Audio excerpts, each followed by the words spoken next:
Gautama Siddhartha was one of humanity's wisest teachers.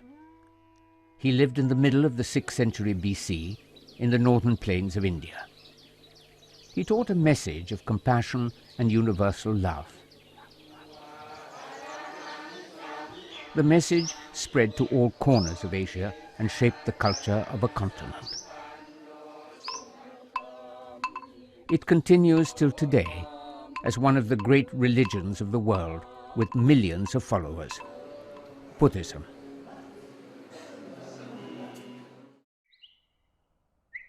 Gautama Siddhartha was the son of Suddhodana, the ruler of Kapilavastu in present-day Uttar Pradesh in India. He was born nearby in a grove of sal trees in Lumbini, which is in present-day Nepal. Ashoka, the great Indian emperor of the 3rd century BC, erected a pillar at Lumbini to commemorate this sacred site. For 6 years, Gautama wandered all over Bihar in his quest for true knowledge. Then one day, under a peepal tree in the village of Uruvela, next to the Niranjana river, Gautama sat down to meditate. Finally, his mind dispelled all the darkness of confusion. He fully realized the truth of the cause of suffering in the world. He had seen the path towards happiness. He was now a Buddha, an enlightened one.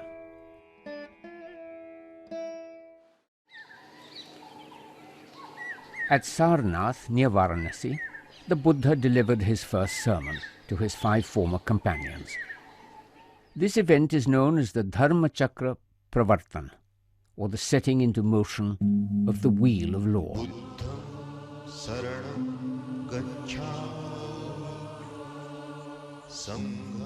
The Buddha wandered ceaselessly from place to place in present-day Bihar and Uttar Pradesh.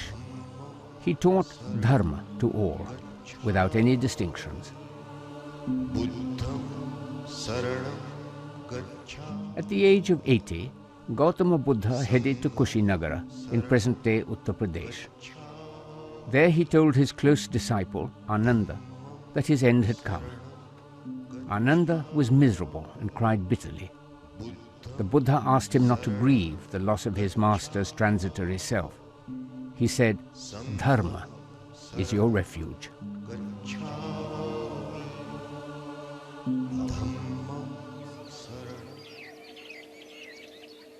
Over the centuries, thousands of stupas were made by the followers of the Buddha. The stupa became a profound symbol of liberation from the bindings of the material world.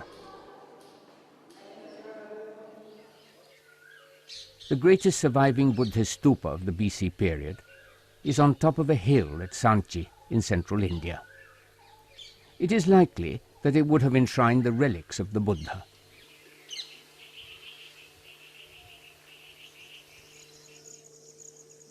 In the meantime, great caves were being carved out of the hills of the Ghats in western India. Deep within the heart of rock, the seeker was provided a haven of peace, far from the noise and clamor of the material world.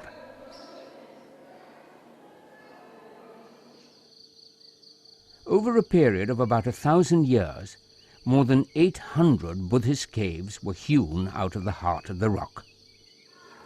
The first phase of prolific excavation was from the 2nd century BC till the 3rd century AD.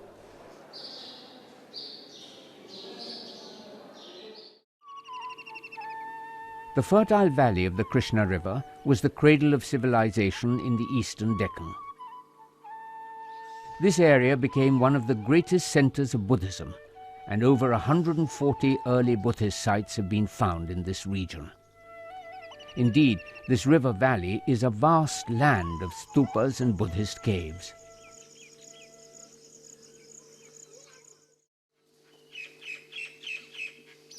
In the first millennium, great centers of Buddhist study had come up in Bihar. These had the bountiful support of Buddhist and Hindu kings, and they developed into vast monastic universities. The greatest of these was at Nalanda. it was a hub of learning where pilgrims and scholars came from all corners of Asia. In the first millennium, Chinese pilgrims traveled by sea and by land to the holy places of Buddhism in India. When they used the sea route, they spent much time in Indonesia, which had great ports. They have written considerably about the Indonesia of that time. Hinduism existed here in early times, and Buddhism flourished from the 7th century onwards. Till today, the great epic of ethics, the Ramayana, is an important cultural tradition of Indonesia.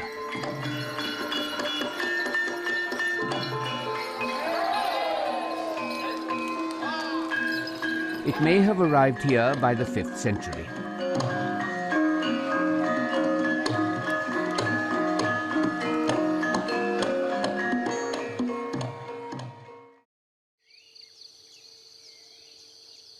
In the 8th and 9th centuries, magnificent Buddhist monuments were constructed in Java.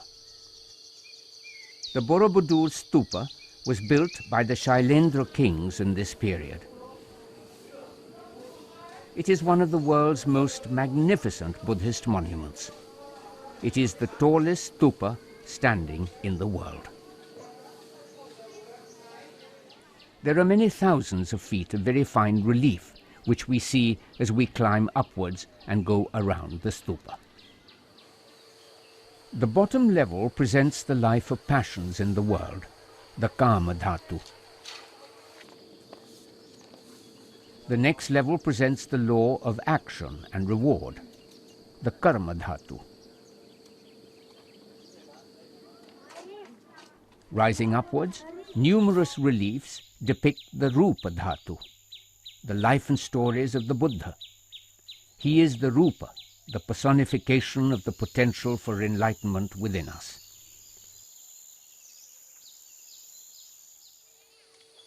Beyond that level come the levels of the final truth, which is formless, Arupa Dhatu.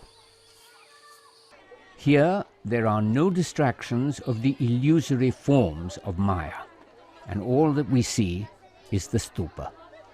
This is the final truth in all Buddhist thought, beyond all forms.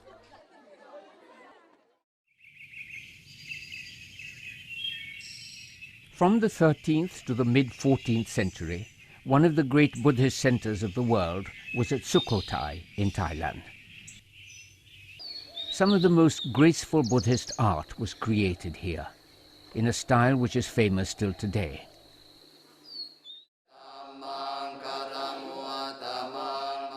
The lines of the Sukhothai Buddha figures have a vivid life of their own. The surfaces are smooth and gently curving. The peaceful expressions are sublime.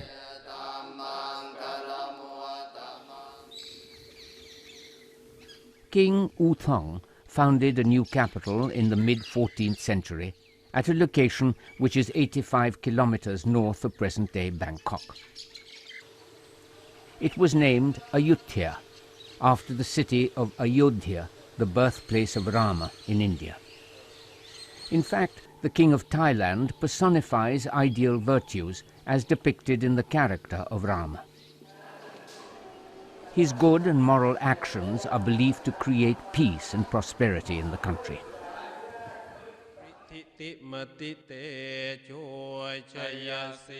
Many impressive structures survive at Ayutthaya, which show the glorious Buddhist history of this site. Great Buddhist monasteries here were centers of philosophy, literature, and the fine arts. Wat Mahathat was set up as the holy center of the capital city by the king Borom Rajathiraj I.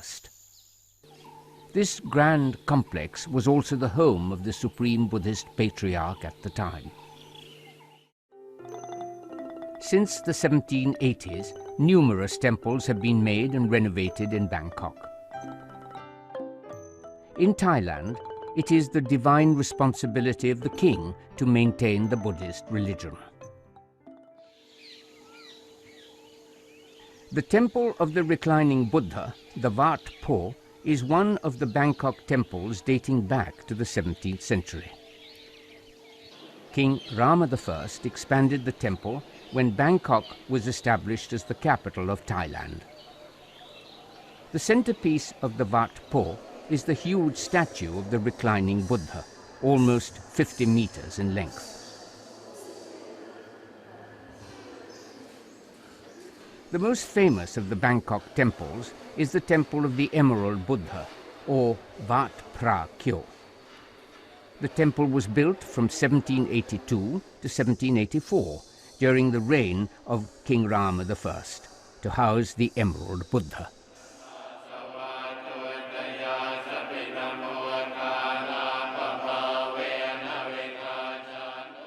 Thailand continues the gentle traditions of Buddhism.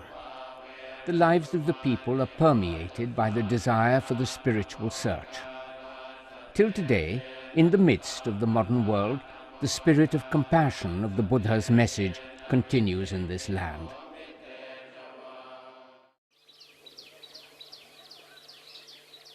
Myanmar was a great crucible of Buddhist influences and art, which came to it over the centuries. At the end of the first millennium, Myanmar had a deep and direct relationship with the center of Buddhist philosophy at Bodh Gaya in India. In fact, in the 11th century, the king of Myanmar restored the Mahabodhi temple at Bodh Gaya at his own expense. He also made replicas of the Mahabodhi temple at his own capital of Bagan. Simultaneously, in the 11th century, King Anavratha declared Theravada Buddhism to be the state religion. To proclaim his deep reverence, he made thousands of pagodas at Bagan. It is one of the most glorious Buddhist sites of Asia. Inside the pagodas are paintings and beautiful Buddhas made from the 11th to the 18th centuries.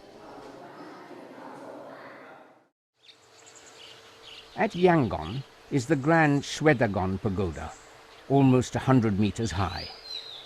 It is the most sacred pagoda in Myanmar and enshrines the relics of the past 4 Buddhas.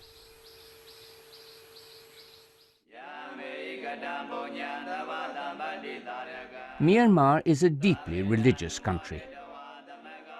Pagodas and monasteries have been the traditional places of worship and education here. The country has almost 500,000 monks and nuns of the Theravada Buddhist tradition.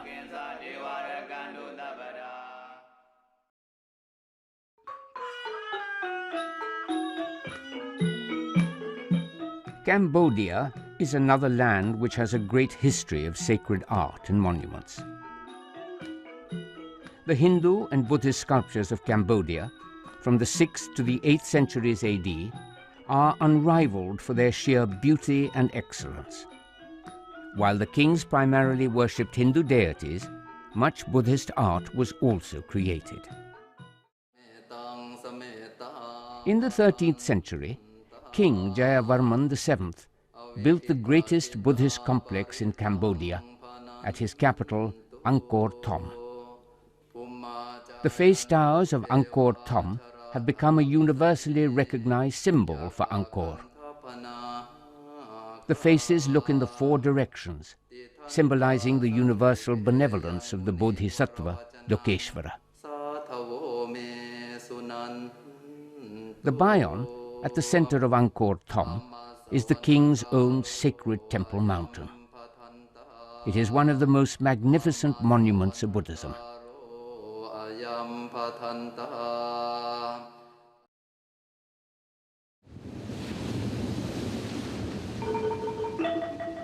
South and central Vietnam have many Hindu temples and some Buddhist temples. These were made between the 7th and 13th centuries. A Buddhist monastery complex was built at Dong Duong in the 9th century. This must have been a most impressive center of Buddhist worship in the time.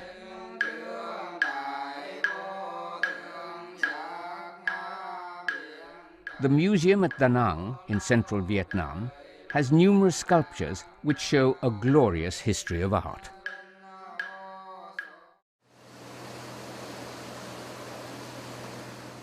In the center of the peninsula of Southeast Asia is the country of Laos. The people here are deeply religious, and Theravada Buddhism is the basis of their culture.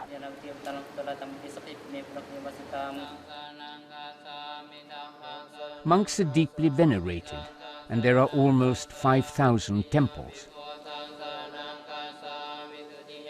Most men in Laos live for some part of their lives in the monasteries to imbibe Buddhist ethics and a compassionate vision of the world.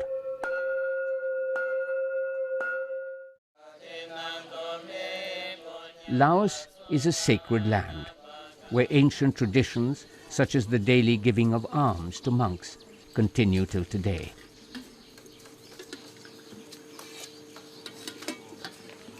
Monks are those who have renounced the material comforts and other attractions of the world. Society believes it to be its responsibility to look after the well-being of these renouncers who have given up the ways of the world.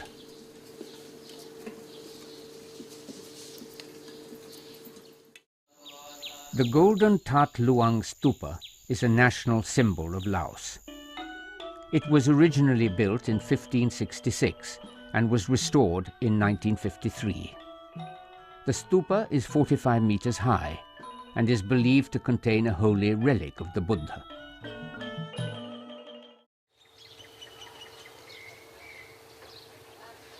Buddhism has a great vision of the eternal harmony of the world. This faith, with its message of compassion, spread far and wide and shaped the culture of a continent. A culture of peace and gentleness, which continues even in the midst of the materialistic world of today.